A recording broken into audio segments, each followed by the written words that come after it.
Goeiedag en hartlik welkom by ons Dinsdagoordenkings. Ons is baie keer saam met ons. Ons kuier nog steeds saam met Paulus, die skrywer van 13 briewe in die Nuwe Testament ook. En hierdie ou was 'n ongelooflike man gewees wat 'n spesiale ontmoeting met Jesus gehad het, na hy ontsettende lelike verlede gehad het en hoe hy regtig God ontmoet het en 'n werklike lewendige verhouding met hom gestaan het en hoe hy kerke ook geplant het. En ons leer bietjie uit sy briewe uit en die skrywe aan kerke uit wat ons kan toepas ook natuurlik in ons persoonlike verhouding met Jesus ook. Nou, hierdie week staan ons bietjie stil by een van sy briewe wat hy geskryf het aan 'n kerk in Galasië ook. Nou, hierso skryf Paulus hierdie brief en hy skryf hierdie brief met baie passie. Daar's hartseer en frustrasie ook deel van dit, want die was mense in hierdie kerk en in die gemeente wat nog steeds aangedring het dat die nie-Jode al die Joodse tradisies en reëls moet nakom om gered te word. Byvoorbeeld die Sabbatreëls, byvoorbeeld wat om te eet, die besnydenis, al daai tipe van goeders. En ons tel hierdie gedeelte op waar Paulus hierdie skryf, Galasiërs 1 vers 6 tot 7.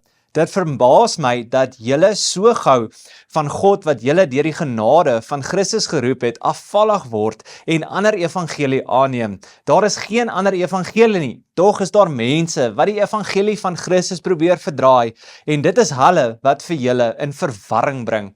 Nou hierso skryf hy met hierdie autoriteit aan hulle en hy begin dadelik vir hulle te sê, hoor julle hou aan nog steeds terughardloop na die vorige manier. Christus het gekom en deur Jesus Christus wat gekom het, het hy 'n nuwe verbond gesluit. Hy het 'n nuwe evangelie vir my en jou gebring om aan vas te hou ook. En hy skryf met soveel passie aan en dis presies dit. En dan gaan hy verder in Galasiërs 2 en julle kan daarso gaan lees op jou eie tyd asseblief doen ook en hoe hy kom en verduidelik wie Jesus is en wat Jesus kom doen het ook. Nou, dood eenvoudig, kom hy hierso en hy sê vir ons, hoor hier's wat dit is, hier is die storie, deur Jesus en in 'n verhouding met Jesus is hoe mens gered word. Daar is nie ander sterkies om by te las nie, daar is nie ander tradisies om by te las nie. As jy jou hart en volkome vir Jesus Christus gee en jy leer die woord en jy ken hom en jy bid tot hom, dan word jy gered deur Jesus. Nie deur een of ander tradisies nie deur een of ander wette nie, niks word bygelas nie. Hy sê dit is Jesus. Jesus bring ons in die regte verhouding met God, niks anders nie. En God wou nog altyd 'n verhouding met my en jou gehad het. Dis sy hartsbegeerte. Hy wou nie gehad het ons net 'n klomp mense wees wat reëls nakom nie, maar sy hart is verhouding. Nou miskien vandag is hierdie 'n vraag vir my en jou. As dit kom by ons verhouding met God, is ek en jy dalk besig om ekstra goedjies by te las, om te dink ons kwalifiseer of kwalifiseer nie? Is ons besig dalk met ander tradisies wat dink, dit gaan God liewer maak vir ons, of nie liewer maak vir ons nie? Die sleutel tot 'n verhouding met God is deur Jesus Christus, is om hom te leer ken, so goed soos wat jy werklik kan, sy naam aan te roep, jou hart oop te maak teenoor hom, en dit is die pad, dit is die weg na die ewige lewe toe, deur Jesus Christus. Nie deur 'n klomp tradisies nie deur 'n klomp wette nie deur al die goeders nie. Ja, Jesus het die wet kom vervul. Ja, Jesus het klomp vir ons riglyne gegee om te leef.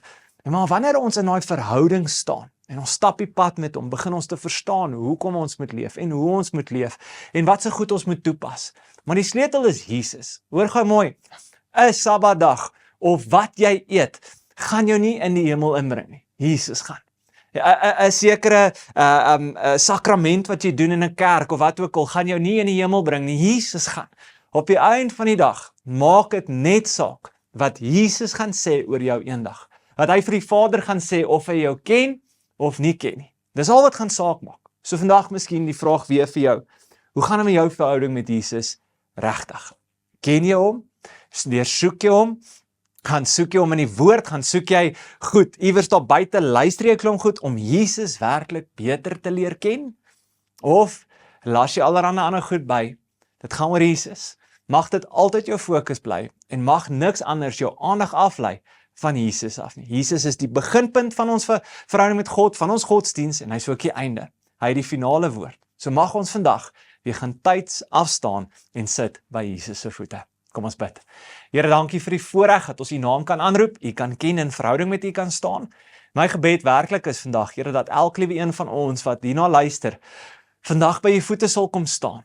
En vir u dankie sê, Here, dat deur Jesus is ons welkom in die teenwoordigheid. Deur Jesus kan ons u naam aanroep. Deur Jesus kan ons in 'n verhouding met u wees. En ek bid dat ons u net beter en beter sal leer ken. Dat ons Jesus beter sal leer ken. En help ons daarmee. Here, daar waar ons in die skrif tydsmaneer, daar waar ons stil raak, Mag ons U net so beter leer ken. Ek sê vir U dankie dat deur Jesus ons U mag leer ken. Dat ons in verhouding met U mag staan. Here, daar's geen ander goed wat ons kwalifiseer nie, dis net Jesus. En ons sê vir U dankie daarvoor. Mag ons tyd afstaan vandag om meer en dieper in 'n verhouding met U te staan. En mag dit altyd ons fokuspunt bly. Ek bid, Heilige Gees, mag U ons help daarmee, in Jesus naam vandag. Amen. Dankie dat jy saam ingeskakel en gekuier het vandag. Mag jy 'n fantastiese Dinsdag geniet. Môre gesels ons verder. Mooi bly.